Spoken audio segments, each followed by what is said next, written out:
Hello everyone, welcome back to Net on Music, and today we're going to discuss the album that kind of divided the Jefferson Airplane and put the first stones towards the Jefferson Starship. It's Blows Against the Empire by Paul Kantner and Jefferson Starship. First, to set up the background. The Jefferson Airplane had released the Volunteers album, which was very successful, but by that time there had been a lot of divisions within the same band, so there were different groups. On the one hand, there was Jack Cassidy and Jorma Kaukonen that wanted to experiment more towards blues, electric blues and stuff like that. And they created Hot Tuna in order to explore that direction they wanted to. And on the other hand were Grace Slick and Paul Kantner, which were exploring more of the psychedelic music, the whole hippie movement, and were politically involved. The drummer, Spencer Dryden, was kind of in between, and Marty Balin was supposed to be like the third direction within the group, but his approach that had always been more focused on more traditional love ballads or kind of soft rock ballads was kind of ignored throughout the albums on Jefferson Airplane, and he was frustrated. So first Spencer Dryden was kicked out of the band because he had nowhere to stand. Then Marty Balin quit the band, which left Jefferson Airplane without his original band leader. So now we had only these two opposing forces, and Paul Kantner decides that he's done fighting and he starts working on his own project, which is Blows Against the Empire. Of course, he recruits his then wife, Grace Slick, and he starts writing this amazing album, which has an amazing cast of musicians that are participating along it. Paul Kantner names this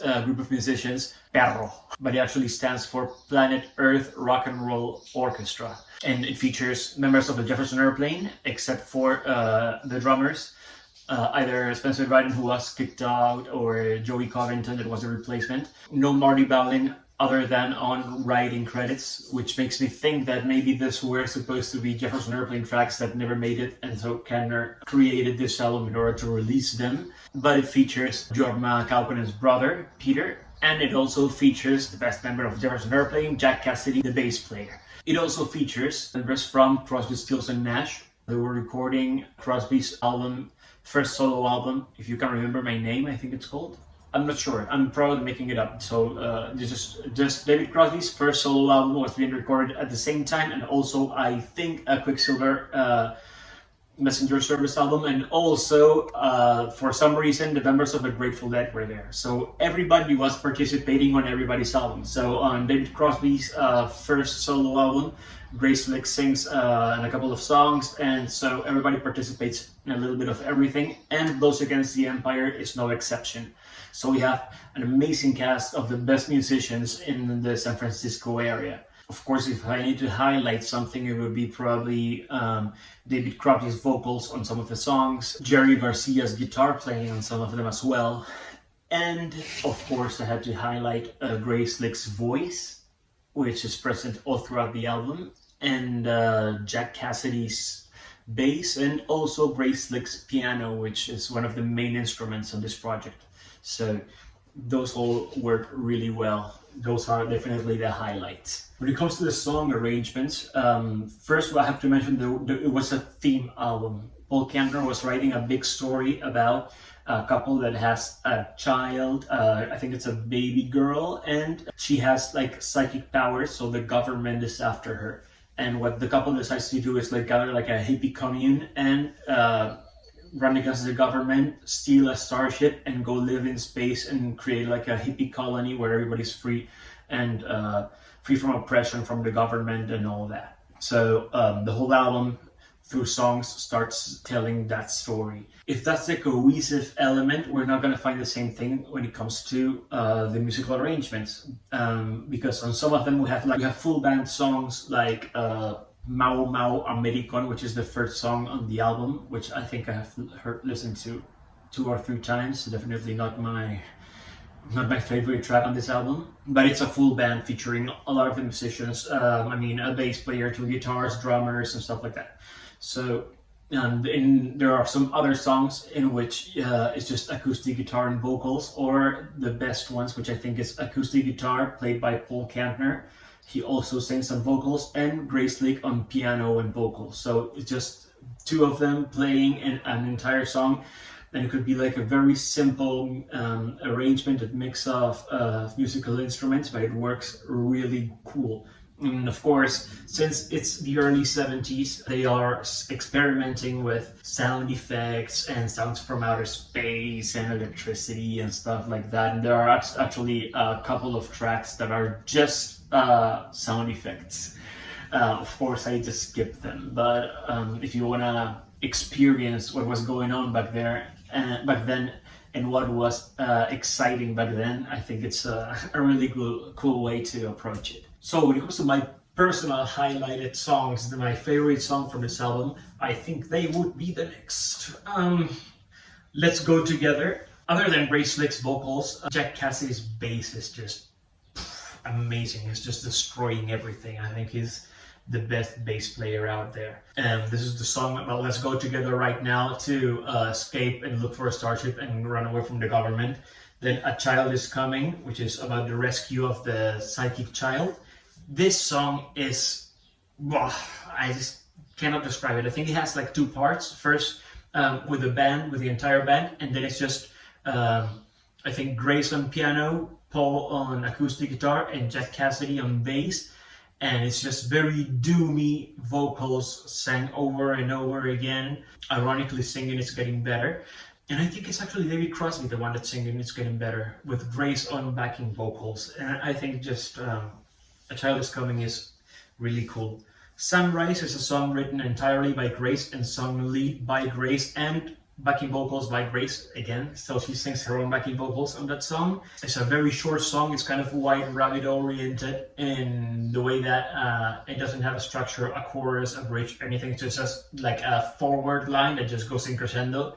And that's Grace's style, and I think that's why we love her. So Sunrise is definitely not going to be the track that's going to disappoint, and I think it fits in perfectly with the theme of the album and with the whole musical atmosphere. Then Have You Seen the Stars Tonight is a beautiful kind of ballad about space and the starship and all that, with a nice blend of vocals. Hijack is the part where they steal the starship.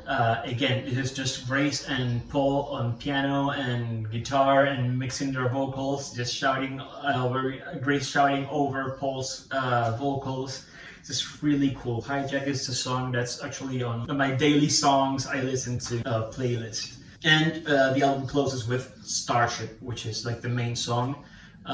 Written also by Marty Balin. I think it's like the great climax on the album, where it features all the musicians and the history closes up. So yeah, I think I kind of highlighted all of the songs except for Mamma American and the and the special effects songs. So how was the reception of the album back then? Even though it's like a crazy theme, the album was received and was as successful as any other Jefferson Airplane album, and it reached the top 20 on the Billboard charts.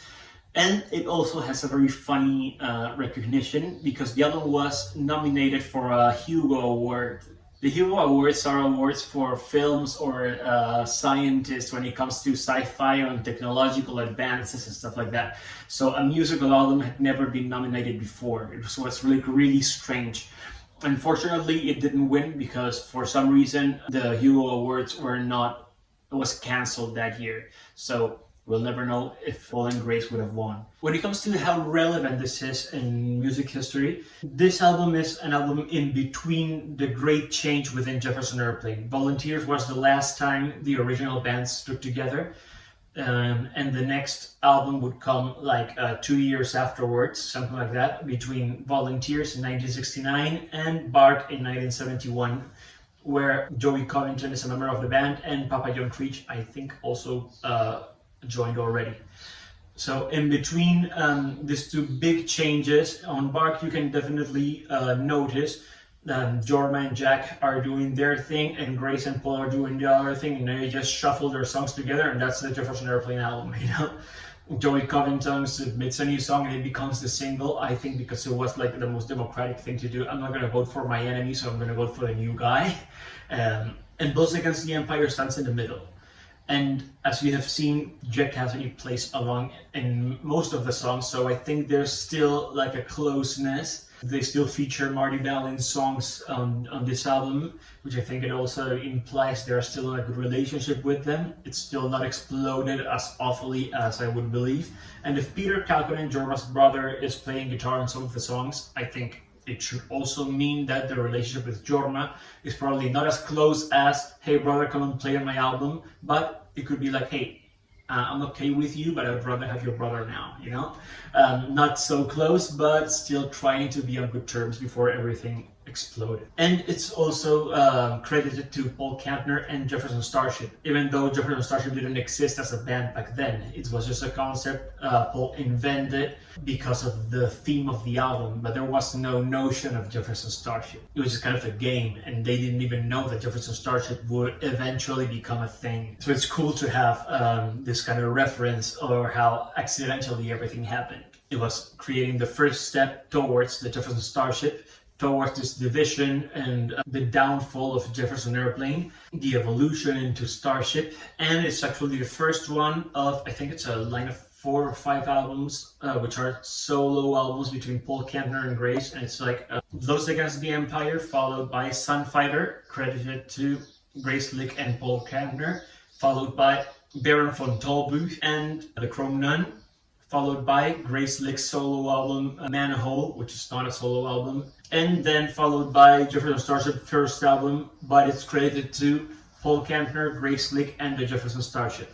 So it's this line of 5 albums that jump from Jefferson Airplane, and it's a bridge towards Jefferson Starship. So I think that's why this album's history is very interesting. I absolutely adore it. Now that I've been working on the reviews, I'm dying to finish recording this video and start listening to it again, because there are so many good songs. I especially like Sunrise, probably because it's a great solo song. But again, there are so many good tracks on this one. It might sound too much of hippie bullshit, and it is, but it's also a good hippie bullshit. So I think we should all try to do our best and try to enjoy this album, because I think it's worth it.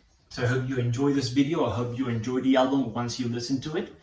And we'll see each other in the next video. Feed your head. Let's go together right now.